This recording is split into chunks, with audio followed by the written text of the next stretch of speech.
Que l'Adonai Yeshua Amashia, Jésus le Christ, soit vraiment élevé, qu'il soit béni, qu'il soit adoré, qu'il soit loué ce soir où nous nous retrouvons avec vous dans cette grande émission de la voix de l'époux.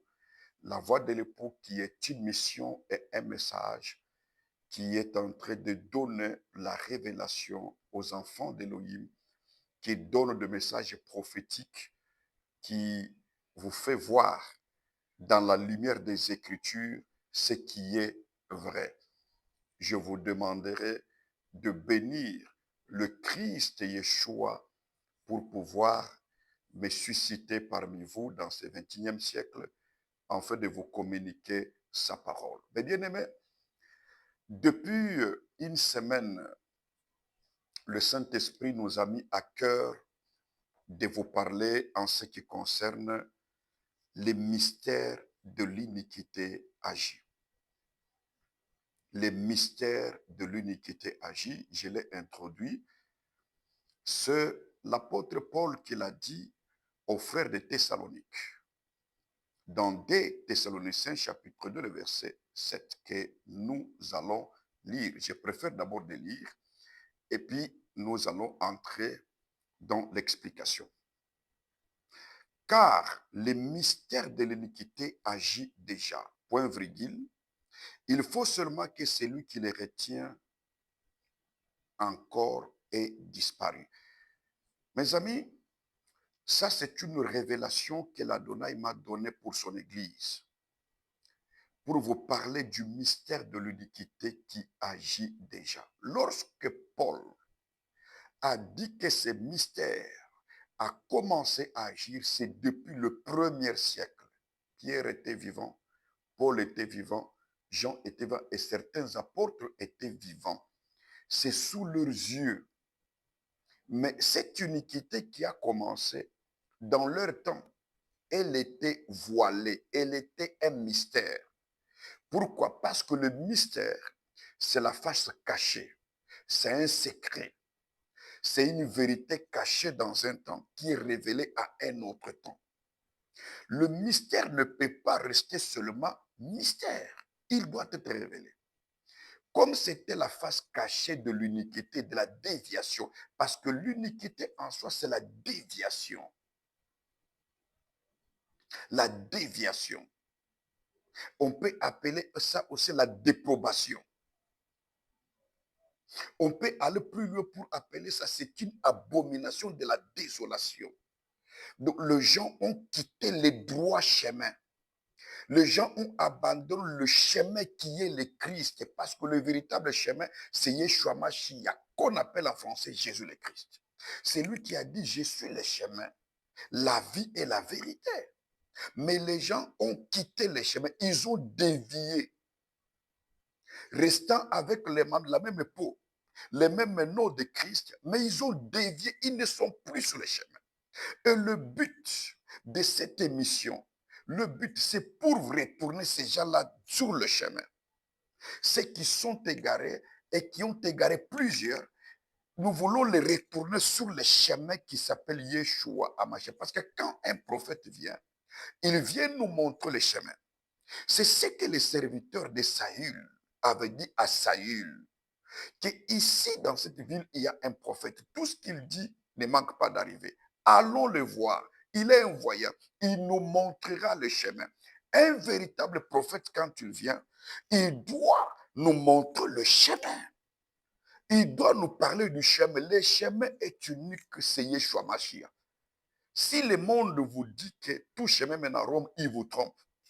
Nous avons qu'un seul chemin qui s'appelle Adonai Yeshua Hamashiach, qu'on appelle en français Jésus le Christ. Mes amis, avant que je n'entre dans ça, parce qu'il y a beaucoup de déviations. La déviation a commencé depuis l'Église primitive au 1er siècle. Nous sommes au 21e siècle. Maintenant, cette déviation est ouverte. Elle est maintenant révélée, elle est manifestée. Paul dit, ce qui est manifesté en pleine lumière doit être déclaré et condamné, confessé et dénoncé. C'est pourquoi mon rôle est d'abord de vous montrer la lumière, de vous parler de toutes ces abominations, de vous parler de toutes ces choses et en plus, aller dénoncer les faux et les faussetés. Je veux les dénoncer. C'est le rôle d'un prophète. Je vais dénoncer tous les faux. Apôtres, prophètes, pasteurs, docteurs, tous ces faux-là, archevêques, évêques et leurs églises, les religions fausses, on va les dénoncer ici, c'est mon rôle. Et nous allons vous montrer la lumière. Et c'est sur base des Écritures que vous allez trouver le vrai et le faux, parce que Christ lui-même l'avait dit. Vous les reconnaîtrez par leurs fruits. Puisque, comme je le dis souvent, un avocatier ne produira jamais de mangue. Le jour qu'un avocatier produira des mangues, il cessera d'être appelé avocatier. Le jour qu'un bananier produira des oranges, il cessera d'être appelé bananier. L'arbre produit son propre fruit. Écoutez-moi maintenant, mes amis, et suivez-moi très bien. Avant que je n'entre dans ça, j'aimerais vous demander une ou deux ou trois choses. Moi, votre frère BKM. La première chose que je vous demande est celle-ci. Suivez toutes les vidéos que je fais du début à la fin. Même si ça prend 30 minutes ou plus, ou 1 heure ou plus, suivez attentivement. Ne suivez pas en partie. Quand vous suivez en partie, vous ne connaîtrez pas toute la pensée d'Élohim. Le Saint-Esprit vient nous donner toute la pensée d'Élohim. Nous devons suivre toute la pensée. Commencez du début à la fin parce que notre Élohim Dieu, quand il commence, il termine. Même si ça peut vous prendre 3 heures, suivez la vidéo, c'est pour votre salut. Deuxième chose que je vous demande, si vous n'êtes pas encore abonné sur cette chaîne YouTube intitulée BKM, la voix de l'époux TV, cliquez là où c'est écrit s'abonner, abonnez-vous. Cela montre que vous aimez cette émission, vous m'aimez. Cela montre que vous aimez l'Adonai. Cela montre que vous aimez que cette chaîne puisse être partout. Vous savez, moi, je ne suis pas quelqu'un de public et je n'aime pas être trop public parce que tous les prophètes de la Bible n'étaient pas des hommes publics. Ils ont été publics à leur manifestation quand ils ont commencé les choses. Mais parfois, ils se cachaient. Même Christ, il partait se cacher, il priait, il retourne, il fait les actes, il va à la montagne prier. Mais si je parviens à entrer dans les réseaux sociaux, la raison est celle-ci, ou les raisons sont celles-ci, on ne peut pas laisser les faux serviteurs, les faux apôtres, les faux prophètes s'accaparer des réseaux sociaux et transmettre le mensonge dans le monde pour séduire les gens du monde, les nations, et nous les laissons. C'est comme si, je suis complice de ce qu'ils font si je m'étais. 2, c'est comme si je suis receleur. Parce qu'un receleur, c'est celui qui a acheté les choses volées et qui les garde. Un complice, c'est lui qui connaît bien tout ce qui se passe, mais ne dit rien. Je ne veux pas être complice de ces faux apôtres, excusez-moi, docteurs et autres. Je ne veux pas être receleur des choses, des vols, des bandits, des bandits. Moi, je garde ça. J'ai dit non, c'est bien, c'est un vrai serviteur. Et non, je ne suis pas comme ça. Parce qu'il est écrit, n'imposez pas la main avec précipitation, de peur de ne pas participer au péché de tout. Je ne veux pas participer au péché de ce genre-là. Je vais les dénoncer ici. C'est pourquoi je vous demande que vous puissiez vous abonner sur cette chaîne. C'est pourquoi nous sommes entrés dans les réseaux sociaux pour parler. Parce que Ésaïe 8, 20 dit, à la loi et au témoignage, si on ne parlait pas ainsi, il n'y aura pas d'horreur pour le peuple. Si on ne parlait pas, nous qui avons la lumière, si on ne parle pas, il n'y aura pas la lumière. Les ténèbres vont toujours régner et vous allez vivre dans les désordres, dans la confusion avec ces faux, ces loups ravisseurs. Deuxième chose que je vous demande est de partager la vidéo et les liens à tous vos correspondants, commençant par les membres de vos familles, les membres de votre église. Publiez ça, envoyez, dites-leur de s'abonner. C'est une bonne chose, c'est aussi une bonne chose pour répandre la parole. Donc, c'est comme si vous faites aussi un travail de propagande de la parole. Nous n'avons pas beaucoup de moyens, mais le moyen que Elohim, Dieu nous a donné, c'est vous. C'est par vous qu'on peut aller plus loin sans qu'on arrive en Europe, en Amérique, en Asie, en Océanie, sans prendre de jet privé ou des avions où on monte dans première classe business sans entrer là, mais seulement par cette vidéo, on peut arriver en Amérique, au Canada, en Europe, en Asie, en Océanie et partout. Et on va gagner des âmes. Faites-les. Et troisième chose que je vais vous demander, mes amis, est de liker et d'aimer les vidéos. Vous aimez les vidéos et si que vous faites quoi? Vous faites des commentaires. Cela, ça nous protège. C'est pour nous protéger contre les faux. Parce que quand vous êtes déjà 50 000, 100 000, 1 million, 1 milliard de liker, cela montre que la vérité, nous voulons faire partir les mensonges. Mais si vous ne le faites pas, c'est toi que je vous demande. Donc, vous voulez que les ténèbres demeurent. C'est-à-dire, vous êtes aussi complice. Si vous ne partagez pas ces vidéos, vous êtes complice de ces faux. C'est-à-dire vous êtes receleur et vous allez subir les mêmes conséquences, le même jugement avec eux. Soyez vraiment bénis.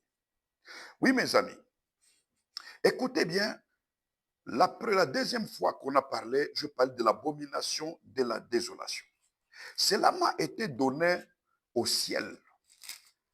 En 89, comme je l'ai dit, le 11 novembre 89, j'ai été pris en extase, amené au ciel. Et l'adoré, le Christ m'a imposé la main. Il priait sur moi dans une langue inconnue. J'étais à genoux. J'ai mis même mes doigts dans mon tympan parce que sa voix était très forte, puissante, comme si mon tympan allait sauter. Et qu'est-ce qu'il m'a dit? Il m'a béni à la fin. Il me dit, tu vas lire Matthieu 24, 15. Matthieu 24, 15, c'est une réponse de la question qui lui a été posée par les apôtres. Parce qu'en sortant du temple, les apôtres lui ont fait voir la construction du temple. Comme aujourd'hui, les gens aiment bâtir, ce n'est pas mauvais. Ils bâtissent des grands temples somptueux, parfois marbre, avec 3, 4, 2, 10 balcons, où il y a des milliers de personnes. Ils disent vraiment, nous avons construit, c'est bien. Je ne suis pas contre toutes ces choses, mais ce n'est pas ça qui donne la vie. Écoutez la réponse. Je lis d'abord Matthieu 24, 3. Il s'assit sur la montagne des Oliviers et les disciples vinrent en particulier lui faire cette question. Des points. Dis-nous, quand cela arrivera-t-il, virgule, quel sera le signe de ton avènement et de la fin du monde? Pourquoi? Parce que dans le verset 2, quand il sortait du temple, ses disciples sont approchés au verset 1 pour lui faire remarquer la construction. Comme il dit, nous avons construit, nous avons un grand bâtiment, un beau bâtiment de la ville, du quartier, de ceci. Qu'est-ce qu'il dit au verset 2? Il dit, voyez-vous tout cela? Je vous le dis en vérité, il ne restera ici pierre sur pierre qui ne soit renversée. C'est alors que là en bas, on ne lui a pas posé la question. Mais quand tu le montes en haut, quand tu le montes en haut sur la montagne, c'est alors qu'on lui pose la question, quel sera le signe de ton avènement, de la fin du monde? Par quel signe on va connaître ceci? Maintenant, nous allons dans le 24, verset 24, qui m'a été donné. Regardez, écoutez ce qu'il dit ici. Il dit, c'est pourquoi, virgule, lorsque vous verrez l'abomination de la désolation, virgule, dont a parlé le prophète Daniel, virgule, établi en lieu saint, virgule, il y a trait d'union, que celui qui lui fasse attention. Point de suspension. Quand je lis, j'ai compris, c'est moi qui lis. Il parle de moi. Vous savez, il n'y a qu'un prophète qui peut lire et expliquer. Il faut qu'il y ait un Daniel qui peut lire, qui comprenne et puis qui explique. C'est pourquoi Jean dit dans l'Apocalypse 1, le verset 3, il dit, heureux celui qui lit et ceux qui entendent les paroles de la prophétie de ces livres. Celui qui lit est seul, est unique, mais ceux qui entendent sont plusieurs. Celui qui lit, c'est un prophète. Il lit parce que ça lui a été révélé. Et vous qui entendez, vous êtes heureux. Et moi et vous, nous sommes bénis. Mes amis, aujourd'hui, comme je vous ai promis, nous allons parler sur les 4 vieillesses de l'Église. C'est l'un des sujets des points du mystère de l'iniquité qui agit déjà. C'est l'un des points de l'abomination de la désolation. Nous parlerons sur les 4 vieillesses de l'Église. Vous allez me poser la question, mes amis. Aujourd'hui, comme vous connaissez, c'est le mercredi 10 septembre 2025. Je vous parle à partir de la ville prophétique Lubumbashi, la capitale prophétique de l'Afrique. C'est celle-ci. C'est de là que je vous parle. Mes amis, écoutez, nous allons d'abord voir qu'est-ce que c'est d'abord l'Église avant de parler de vieillesse de l'Église. L'Église, comme vous connaissez vous-même, prenons seulement sur le plan physique, sur le plan visible. L'Église, c'est l'ensemble de tous les enfants d'Élohim Dieu qui se réunissent, que ce soit dans un bâtiment, que ce soit je ne sais pas où, que ce soit dans un hangar, que ce soit dans une maison. Là où les chrétiens se réunissent, on appelle ça l'église. Donc c'est une réunion des chrétiens. Je veux dire ceci. L'église, c'est pour les racheter. Ceux qui ont déjà quitté le monde, parce que ça vient du mot ecclésia qui veut dire ceux qui sont hors d'eux, n'est-ce pas? Qui sont hors d'eux. C'est comme Étienne qui parlait de l'assemblée d'Israël qui était dans le désert.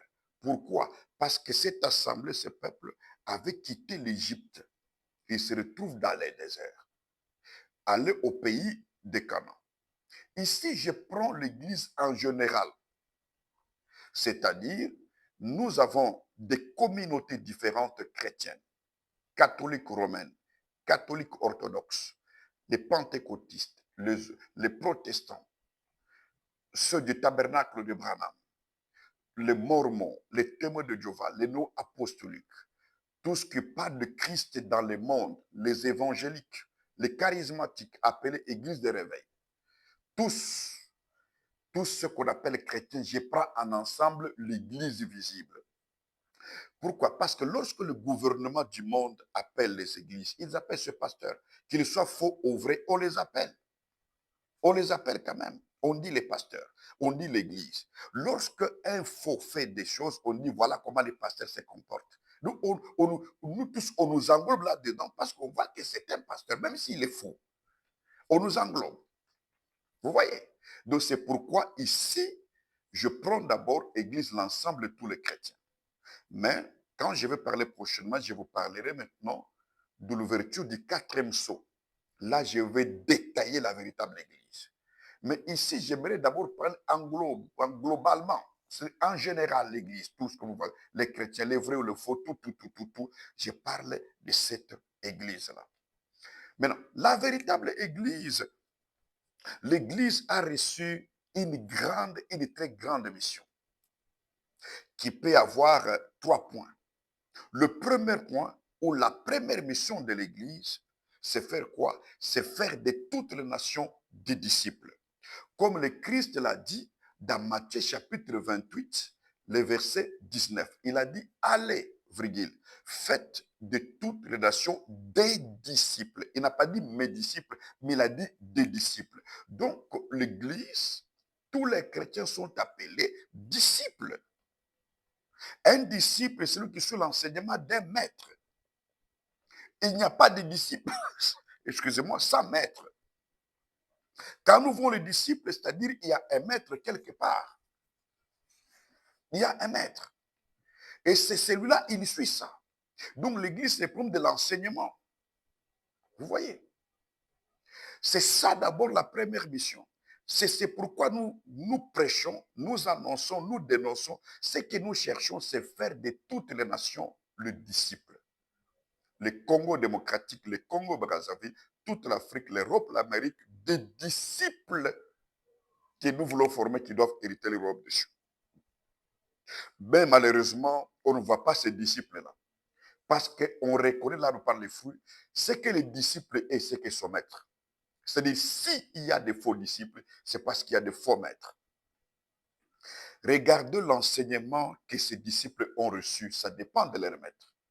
C'est pourquoi il y a plusieurs maîtres qui sont faux, qui sont allés, ils se sont fait des disciples, Ils se sont proclamés prophètes, apôtres, mais quand vous regardez l'enseignement, ce n'est pas l'enseignement de Christ.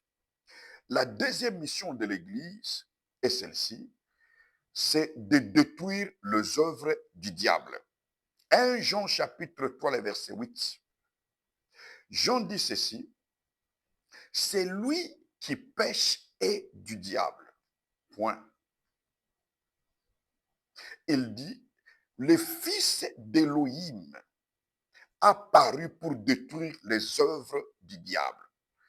Le Fils d'Élohim, Dieu, là, que vous appelez en français Dieu, a paru pour détruire les œuvres du diable.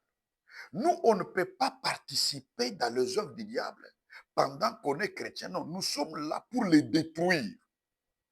Pas seulement les détruire avec la prière, feu, feu, envoyez feu, détruis-toi des autels. Non, c'est pas ça d'abord.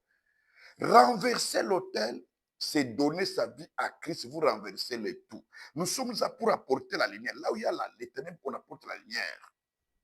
On doit chercher à détruire toutes les œuvres du diable. C'est ce que je fais ici dans cette émission ou dans ces émissions, dans mon message. C'est pour détruire toutes les œuvres du diable. Comment ça? Lorsque Elohim s'est choisi un prophète des nations qui s'appelait Jérémie, écoutez ce qu'il dit à Jérémie. C'est le premier prophète des nations dans la Bible. Il n'y a que deux prophètes des nations. Le premier était Jérémie dans l'Ancienne Alliance. Et le deuxième, c'est l'apôtre Paul dans la Nouvelle Alliance. Mais aujourd'hui, partout, il y a des gens qui se proclament prophètes des nations, prophètes des nations. Il y a même des femmes qui se proclament prophétesses des nations. Ça n'a jamais été dans l'Écriture. On ne peut pas avoir plus de deux prophètes des nations dans un même temps. C'est faux. Il faut qu'il y ait seulement un seul prophète des nations. Les autres sont des autres prophètes prédicateurs. On va arriver là-bas, je ne serai pas encore le temps. Mais suivez ce qu'il dit à Jérémie. Jérémie chapitre 1. Il dit ceci.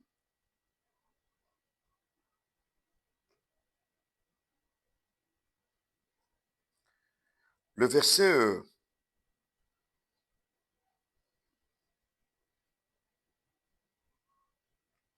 10.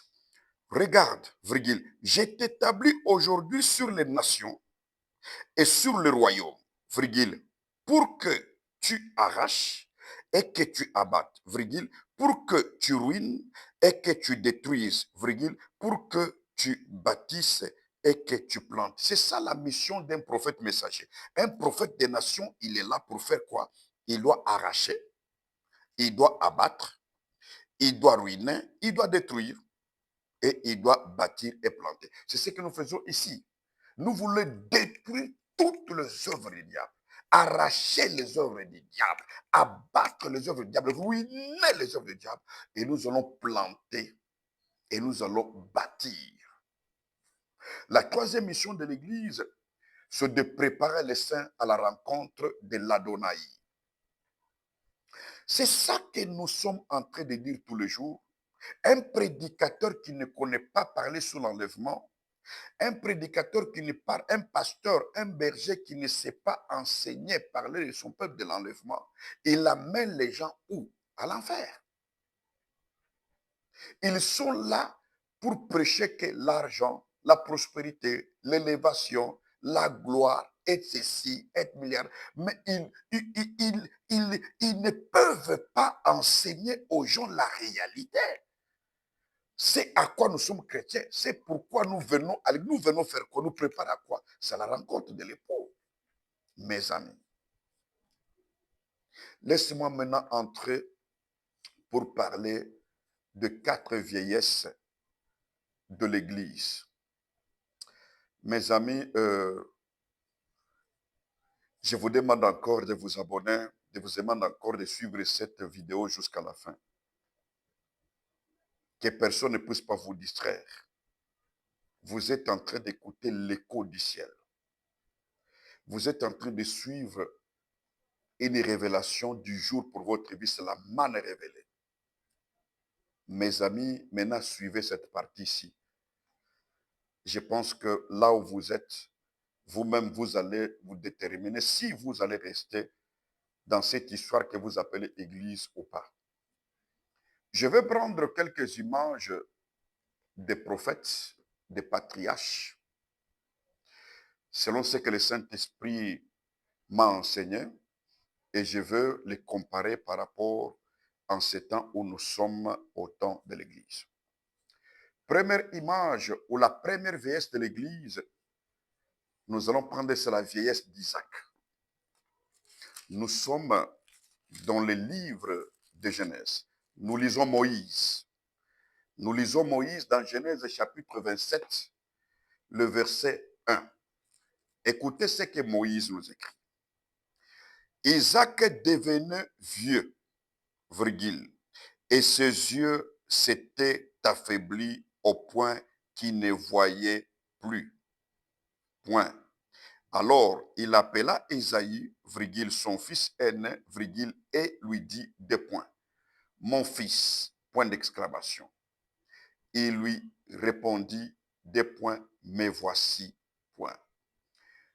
Je m'arrête un peu là, mais je peux prendre le verset 2. Il dit, Isaac dit, deux points. Voici donc,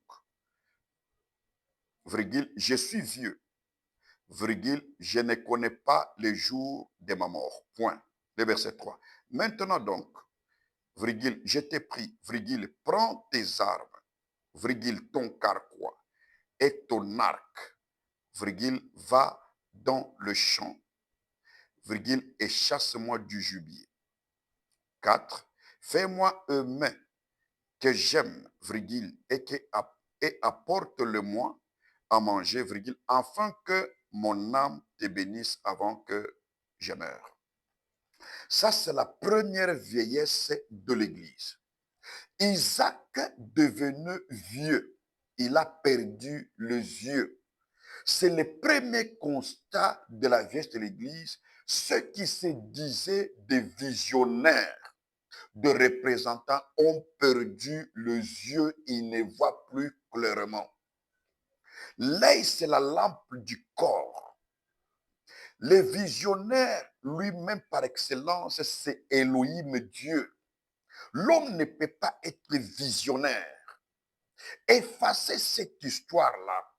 Oh, c'est moi qui suis le visionnaire de cette assemblée. C'est moi qui suis le visionnaire de ce ministère. C'est moi qui suis visionnaire de cette communauté. Il n'y a jamais de visionnaire dans la Bible. Le visionnaire, c'est Elohim, Dieu. C'est Dieu qui avait dit à Moïse, lorsque Moïse a vu un buisson ardent mais qui ne se consume point, il a dit, je vais me détourner pour voir quelle est cette grande vision. Pendant qu'il s'est détourné, Elohim l'appelle. Il dit, Moïse, Moïse.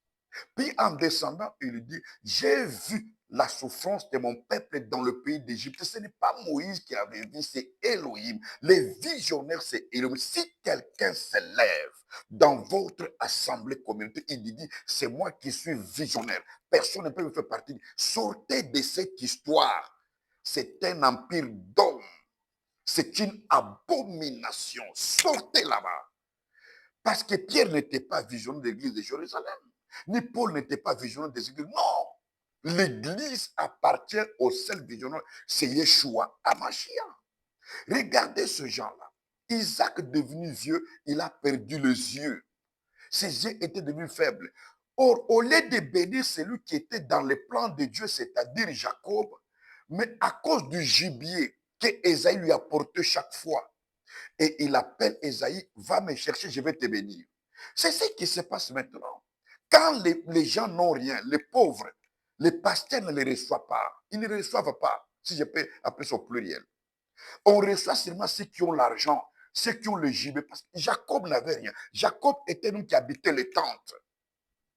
Ésaïe partait là-bas, dans le champ, il prenait du gibet, il apportait à son père qui mangeait. Isaac aimait Ésaü à cause du gibet parce qu'il mangeait. Aujourd'hui, vos leaders là, quand vous ne les apportez pas le dîme, les offrandes, de tout, ils ne peuvent pas vous aimer, prier pour vous. Vous êtes comme les Jacob pour eux. Vous ne méritez pas la bénédiction. Mais ceux qui leur donnent à manger, qui paient leur voiture, qui paient leur maison, qui font tout pour eux, ce sont eux qu'ils consacrent, qu'ils donnent des responsabilités. C'est pourquoi aujourd'hui, au lieu d'avoir des gens qui sont appelés comme Jacob, depuis les seins de leur mère, mais on a des gens établis, ce sont des pasteurs Ésaü. Ils sont nombreux. Ils règnent partout. C'est ce qu'avaient fait les Romains. Les Romains ont pris la postérité d'Ésaïe. Ils ont fait de cette postérité de quoi? Des rois Hérode. Tous les Hérodes sont les descendants d'Ésaïe. Ce ne sont pas les Juifs véritables de la lignée de Jacob. C'est ce qui se passe maintenant. La plupart des leaders, ce sont les Ésaü. Ils sont là. Quelqu'un, parce qu'il a l'argent, il commence une église parce qu'il a l'argent. Il a reçu l'argent de sa retraite. Ou parce que sa femme a beaucoup d'argent, directement il ouvre l'église. Ou peut-être un homme, il va épouser une femme d'une famille riche et très riche, richissime. Pourquoi? Pour que cet argent participe à son ministère et bâtisse les églises partout. Cet homme-là, vous allez le faire partir un jour. S'il commet les erreurs, cet homme-là, s'il meurt, il va laisser sa femme. S'il ne laisse pas sa femme, il va laisser lui-même ou ses enfants. C'est déjà l'empire, la dynastie d'hommes. Sortez de ces milliers-là. C'est ça la première vieillesse de l'Église. Aujourd'hui, la vieillesse d'Isaac est là. Où sont les visionnaires qui ont une vision? Ils voient quoi? Ils ne voient plus rien. Oh, je vois. Ils voient quoi? Ils ne voient plus rien. Ils sont devenus de plus en plus aveugles. Et c'est dans l'aveuglement qu'ils sont en train de consacrer les gens, de bénir les gens dans l'aveuglement. Ils ne voient rien. Parce que l'œil, c'est la lampe du corps. Et quand nous parlons de l'œil, nous voyons la révélation. Ces gens manquent la révélation. Elohim ne peut rien les révéler. Pourquoi? Parce que ce sont des personnes qui ont déjà dévié, qui sont déjà dans la déviation, dans l'iniquité. Ils ont perdu les yeux. Un aveugle ne peut pas conduire un autre aveugle. Sinon, tous les deux vont tomber dans une fosse, dit Yeshua Mashiach. Mais vous suivez un aveugle, un pasteur aveugle, un prophète aveugle, un ceci aveugle, que vous suivez, vous allez tomber où? Vous allez tomber dans la fosse, vous allez tomber là. Faites attention, mes bien-aimés. Il est temps de prendre toutes choses à main. La deuxième veste de l'Église, on peut la lire, c'est la vieillesse de Samuel. Nous sommes dans 1 Samuel chapitre 8. 1 Samuel chapitre 8. Je vais lire de 1 à 3. 1 Samuel chapitre 8, de 1 à 3. Écoutez ce que Samuel dit, l'Écriture dit. 1. Lorsque Samuel devint vieux, virgule, il établit ses fils et juges sur Israël, point. 2. Son fils premier-né se nommait Joël, virgule, et le second Abijah, point virgule. Ils étaient juges à Beer-Sheba, point. 3. Les fils de Samuel ne marchèrent point sur ses traces, point virgule. Ils se livraient à la cupidité, virgule, recevaient des présents, virgule, et violaient la justice. Ça, c'est la deuxième veste de l'Église. Samuel était un grand prophète et c'est le premier prophète sur le territoire d'Israël qui a commencé l'heure prophétique en Israël. Pierre le témoigne en acte 2. Il dit, depuis Samuel jusqu'à Jean le Baptiste, tous les prophètes ont parlé de Christ, de ce temps. Mais Samuel, un grand prophète, qu'est-ce qu'il fait? Il prend ses fils, il les met juges à sa place. Ah. C'est ça la seconde veste de l'Église. Le leader chrétien, les pasteurs, les apôtres commencent à préparer leurs fils pour les remplacer. Abomination. Pourquoi vous avez des fils dans la foi? Pourquoi les établir eux, les préparer eux? Vous commencez à préparer vos fils biologiques qui commencent à vous remplacer. C'est ça la grosse erreur pendant ces temps. Un père qui meurt, on prend son fils qui les remplace.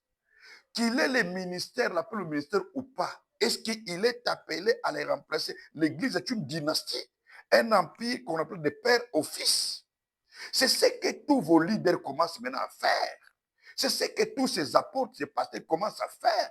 Ils sont tombés dans cette erreur. C'est pourquoi Israël avait demandé un roi. Regardez, le fils de Samuel, Joël, ainsi qu'Abijah, n'ont pas marché sur les traces de leur père. Hmm. Le père est celui qui laisse des traces. Et il les laisse des repères qu'on doit suivre. Et ils n'ont pas marché les traces. Ils n'avaient pas la crainte d'Élohim. Ils étaient cupides. Aujourd'hui, c'est la cupidité.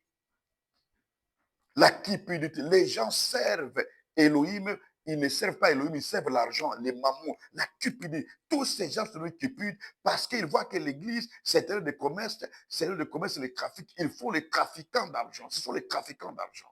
Ils ne servent pas Elohim. Ils voient les biens. Sa mère a commis l'erreur. Le ministère ne peut pas passer de père au fils ou de père à la femme. Le ministère n'est pas quelque chose qui est familial, biologique. Pourquoi nous avons des enfants dans la foi que vous appelez les fils et les filles spirituels, moi on les appelle les fils et les filles dans la foi? On a pourquoi? Quelle est l'assemblée où Paul a laissé ses cousins ou a laissé ses neveux? Pierre avait laissé l'assemblée de Jérusalem à sa femme ou à ses fils parce qu'il était marié, ou Jean. Les assemblées, l'église appartiennent à Christ. Vous mourrez, c'est fini votre mission, c'est fini, on choisit l'autre. Ça n'a pas besoin de ça. Même les catholiques vous dépassent. Quand un pape est mort, est-ce qu'on va prendre son petit frère ou on va prendre son neveu? Non. Ils font leur choix, ils choisissent notre pape. L'église n'est pas quelque chose de quelqu'un ou d'une famille. Ce n'est pas que je suis en train de défendre les catholiques, mais en ça, ils vous dépassent, vous les pentecôtistes. Ils vous dépassent, vous les protestants. Parce que vous préparez vos enfants à ça. Nous avons des témoignages vivants. Dans notre pays, la République démocratique du Congo, vous connaissez ce qui se passe. Aïdini Abala était un vrai serviteur, un homme de miracles, de signes, de prodiges. Il meurt, ce sont ses enfants qui le remplacent. Aucun de ses enfants n'a marché dans ses traces. Maintenant, c'est sa femme. Ça, c'est l'abomination. Regardez comment Zambé Malamou est devenu. Ça n'a pas terminé là-bas. On a vu Sikaten dans la même chose. On prend son fils Nema, on le place là-bas. Il n'a pas marché les traces de son père. Vous connaissez l'histoire. Abomination. On a Emmanuel Biamoulaya, qui était un grand leader, un grand apôtre. Regardez son fils, il ne marche pas sur le trace de son père. Abomination. Aujourd'hui, c'est Barouti, qui était d'abord assemblée chrétienne de Rigini, du message Branham, qui a mis Barouti Tabernacle. Et il a consacré son fils avant même qu'il meure. Et son fils Carlos Barouti, voilà, il ne marche pas le trace de son père. Regardez ça, l'église. Il y en a beaucoup qu'on peut parler dans ces pays, dans le monde. Même chose pour s'est passé. Même William Maron Branham, il avait pris son fils Joseph, dire qu'il aura double onction plus que moi. Mais Joseph, là, n'est même pas à quoi de Branham. Est-ce que vous comprenez ça, mes bien-aimés? Est-ce que vous êtes en train de me suivre? Écoutez, c'est la vieillesse de l'église actuelle que nous voyons aujourd'hui. Allons à la troisième vieillesse. La troisième vieillesse, c'est la vieillesse de David. 1 roi chapitre 1. Lisons 1 roi chapitre 1. Ah, je vous aime, mes bien-aimés. Si vous ne partagez pas cette vidéo, donc vous êtes contre Elohim, vous êtes contre la vérité. Vous êtes contre le Saint-Esprit. Vous êtes obligé de partager la vidéo. Vous êtes obligé de suivre, de partager, de crier au monde que la lumière soit et la lumière sera là. 1 roi chapitre 1, de 1 à 4. Suivez la troisième veste de l'église, la veste de David. Le roi David était vieux, virgule, avancé en âge, point virgule. On le couvrait de vêtements, virgule. Il ne pouvait se réchauffer, point. 2. Ses serviteurs lui dirent, des points, que l'on cherche pour mon Seigneur, le roi, une jeune fille vierge, point virgule, qu'elle se tienne devant le roi, virgule, qu'elle les soigne, virgule, et qu'elle couche dans son sein, point virgule. Et mon Seigneur le roi se réchauffera. Point. 3. On chercha dans tous les territoires d'Israël une fille jeune et belle, virgule, et on trouva Abishag, virgule, la Sunamite, virgule, que l'on conduisit auprès du roi. Point. 4. Cette jeune fille était fort belle. Point. Elle soigna le roi, virgule, et le servit. Point, virgule, mais le roi ne l'a connut point. Mes amis, la troisième vieillesse de l'église, c'est quoi? La veste de l'église de David. David était toujours froid. C'est la froideur. David est devenu vieux, il avait toujours froid, malgré le nombre d'années. On pouvait acheter les pilovers, les manteaux, des couvertures. Il avait toujours foi. Il frissonnait toujours de foi. Il frissonnait, il frissonnait, il frissonnait. C'est ce que sont devenues les églises froides.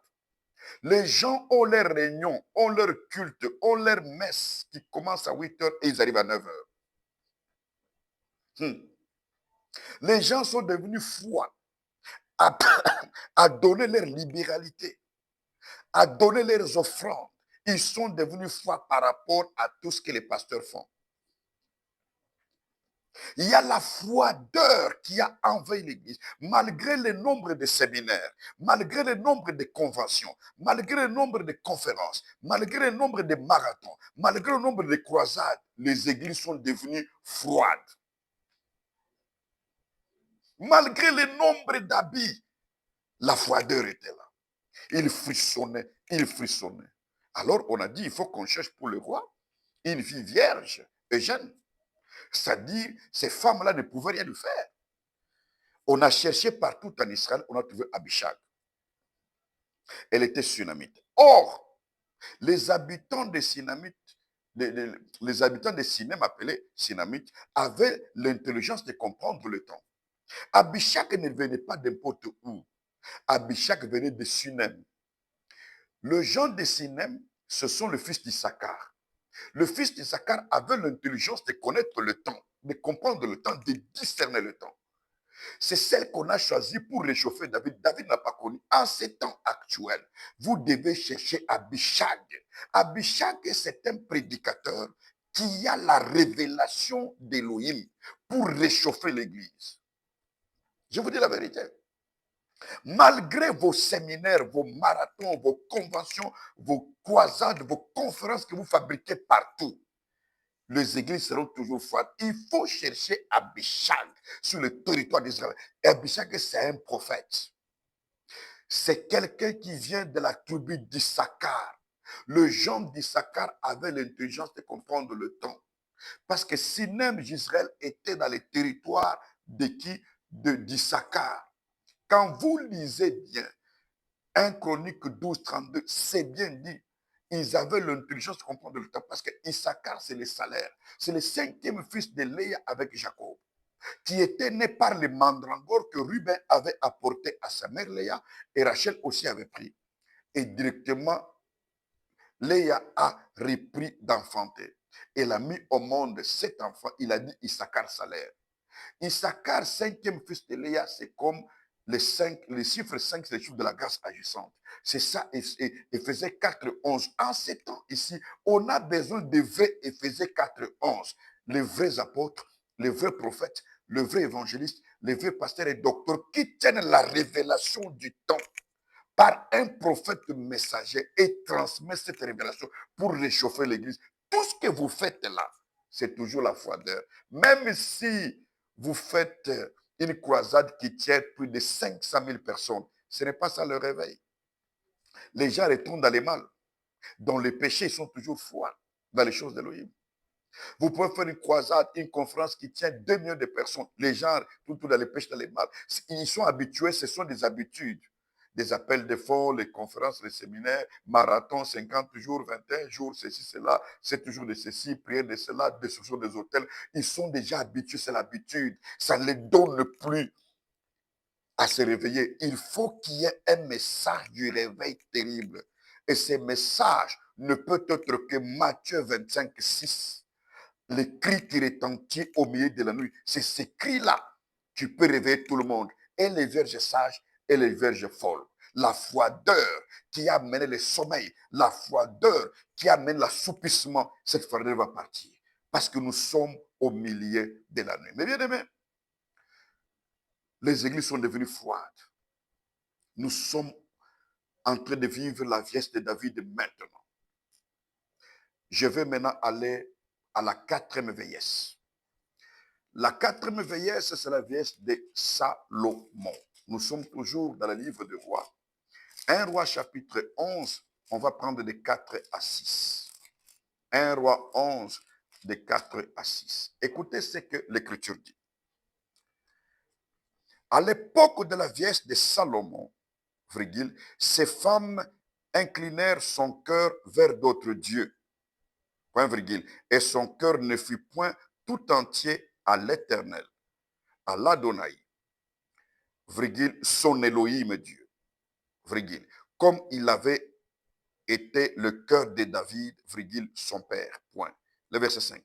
Salomon alla après Astarté, virgule, divinité des Sidoniens, et après Milcom, virgule, l'abomination des Amoréens. Donc, ici on dit divinité, l'abomination. Voilà l'abomination.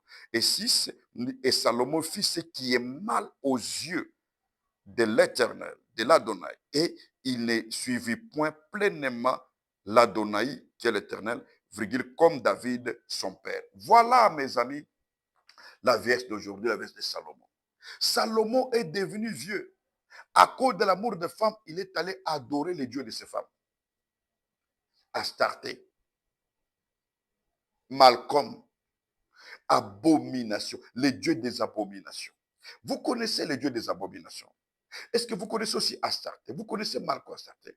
Astarté, c'est une divinité déesse qu'on dit qui était de fertilité, qui faisait ceci, cela, qui donne la prospérité et tout ça. Voilà là où les gens cherchent la prospérité. Voilà ces prédicateurs qui cherchent la prospérité, être des millionnaires, des multimillionnaires. Ils ne prêchent que ça. Et Malcolm, abomination. Salomon est entré dans l'occultisme, dans l'idolâtrie. La quatrième veste de l'Église, nous voyons aujourd'hui plusieurs leaders et plusieurs chrétiens sont devenus occultistes, fétichistes, magiciens, sorciers, francs-maçons. Ils se sont allés avec les roses chrétiens, avec les écancars, avec les religions comme le bouddhisme. La plupart de leaders, et je le dis bien, 95% des leaders chrétiens sont dans l'occultisme, sont dans la magie, sont dans le fétichisme, sont dans la sorcellerie, sont dans la franc-maçonnerie, sont dans les mal. Ils se sont déjà liés au diable, ils adorent. Faites attention avec eux. Vous les reconnaissez par leurs œuvres. Pourquoi? Salomon, c'est la gloire, la richesse et tout ça qui l'ont amené à ça. Regardez-les. Ils ne craignent personne. Ils sont avec les hommes politiques. On les conseille tout ça. Ils adorent le diable au nom de Jésus de Nazareth. Ils disent qu'ils sont serviteurs, mais ils ont des fétiches. Ils disent qu'ils sont serviteurs, mais ils sont dans l'occultisme.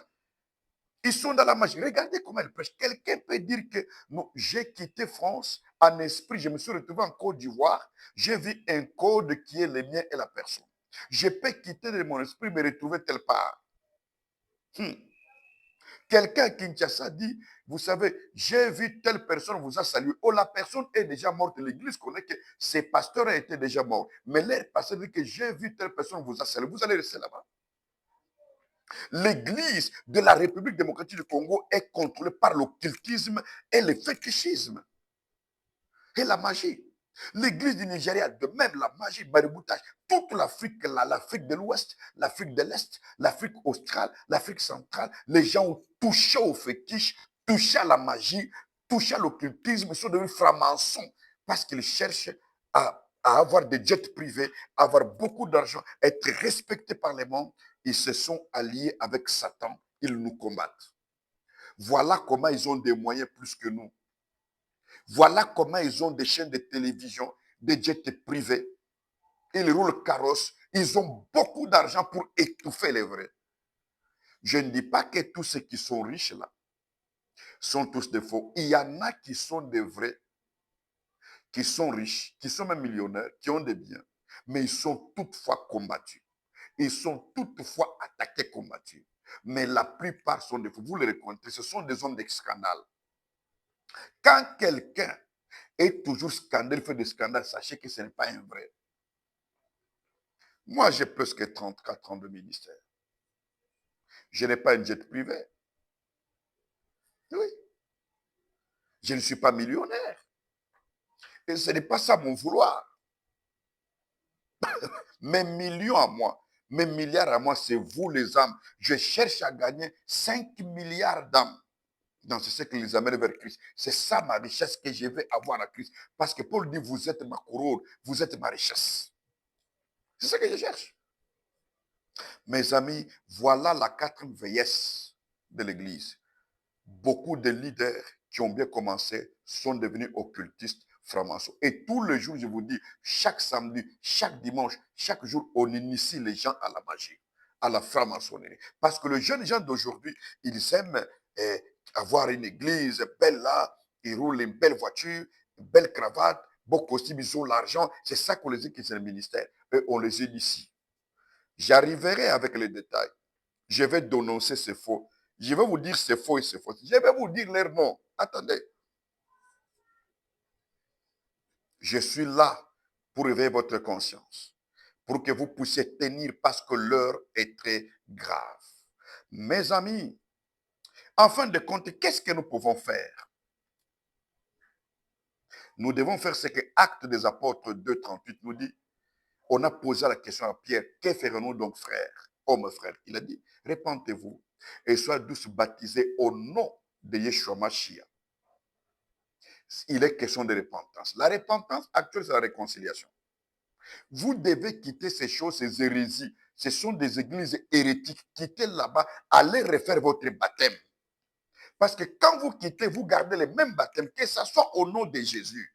Mais vous étiez chez pasteur franc-maçon occultiste, votre baptême est nul. Cherchez un nouveau baptême, qu'on vous baptise dans le nom précieux de Yeshua Mashiach. Par quelqu'un qui connaît la vérité, quelqu'un qui est envoyé, quelqu'un qui vous donne la vraie parole, qui est le Saint-Esprit. Alors vous arrêtez le royaume des cieux. Sinon, vous n'avez pas le Saint-Esprit.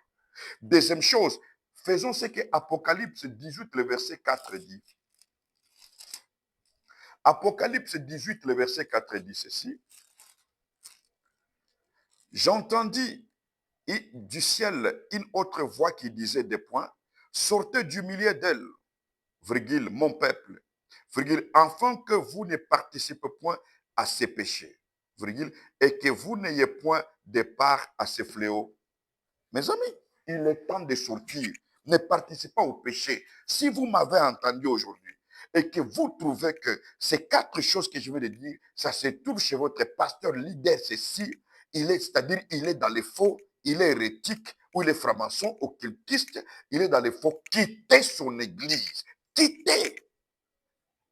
Partez, sortez là-bas sans lui dire au revoir. Parce que c'est pour votre salut. Faites-le sortir votre famille de là. Ne traînez pas, sinon vous allez mourir dans ces péchés et vous allez participer à ces péchés et vous allez vivre le même jugement qu'il va subir. Voilà ce que j'aimerais vous dire aujourd'hui. Je m'arrête par ici. À nous revoir encore le samedi. Je ferai une autre émission que vous aurez ça le même samedi ou le dimanche. Cette émission, vous pouvez la voir cette nuit, le mercredi ou demain matin. Que l'Adonai Yeshua Mashiach vous bénisse. Nous sommes à la fin. Soyez bénis. Je vous aime.